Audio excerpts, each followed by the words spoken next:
All right, here we are back in my garage where I'm installing lowering springs, control arms, relocation brackets on my 2011.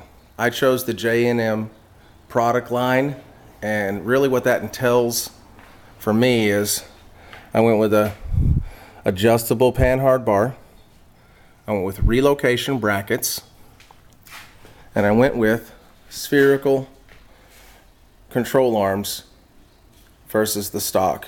Now these aren't bad. These they'll get the job done, but at the same time, the bushings internally, they just move too much. So when you're really trying to plant the car, there's too much deflection going on, and the rear end just gets confused. It messes with the springs and the shock valving, and it really just can't do what it was intended to do.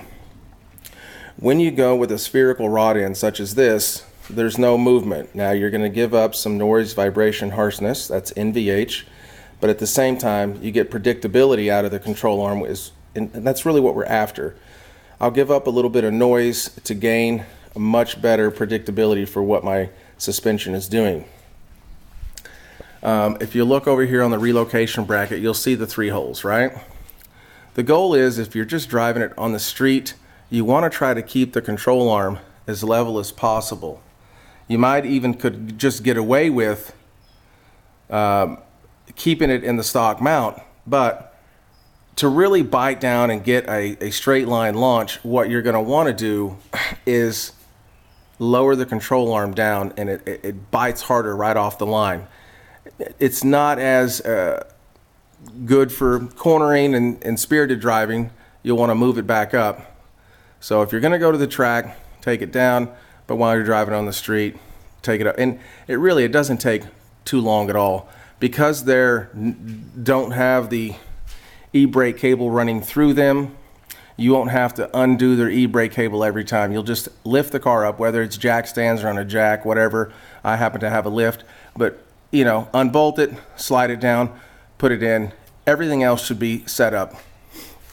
Now also in this car, I don't know if you can see, I went with upper control arm adjustable, so I can make sure my pinion angle is correct. We want that -2-degree pinion angle for manual driven cars. This is 6-speed. I also went with the beefier bracket, and then I ran the forward lowering springs. Now if you notice, I still have the regular shocks because this car only has 13,000 miles on it, and I stayed with the stock sway bars for now. I just wanted to give my car enough of a change, get it lowered, get rid of that 4x4 look, and also make sure I get better predictability out of the rear end. And that's exactly what these control arms and everything will do. So, but I wanted to come in and take back apart and show you guys this. I didn't do it on the last video, and explain to you what the 3 holes do. Make sure when you're doing the J&M relocation brackets, you start with this top bolt first. This is the most important one. Set this, get your 2 side bolts in. The driver's side's a lot different. The bracket goes up internally, and it's also, the bolt goes all the way through on the panhard bar, so this gets all cinched together. Torque it down to the specs and the instructions, and I forget what they are now, but just keep all these tight, and it's really quite simple. It probably would take the average person who doesn't have a lot of experience 2 to 3 hours, but if you're really getting to it and just doing the springs and stuff, it takes about an hour and a half. So, but the upper control arm up in there, that's going to run you a lot longer, because you got to take the seat out on the inside. So really what we've learned though is a big stiff control arm is much better. You want a more compliant bushing. Some people like the polyurethane. I just didn't want to mess with it. I just wanted to go right to the rod bearing that's really going to move up and down more like it, and won't wear out. I just want the control arm to do what it's intended to do. Let me show you one other thing. On here you have bushings that are offset.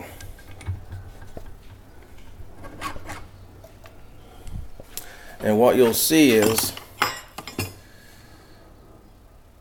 the one side's longer than the other, just barely, but over here it's dramatic.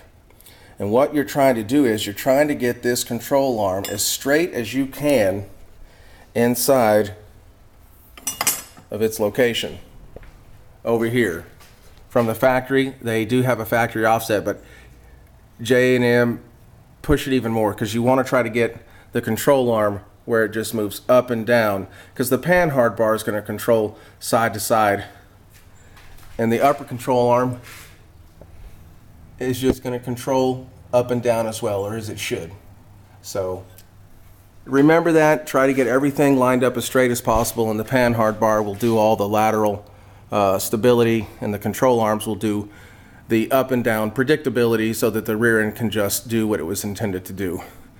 And I'll note, I'll see how long these shocks last, because they're not really designed for this lowered vehicle. So after this, who knows, I may just go with some Coney's or Bill Stein's, or maybe just some Ford Racing. We'll see. Anyway, that's the J&M product. They're located out of San Luis Obispo. They're American made. They're not your typical, everybody runs B&R and Steeda and whatever. It doesn't matter. Pick your poison. I just chose J&M. I put them on my green car. I like their product. So anyway, that's it, and we'll see you next time.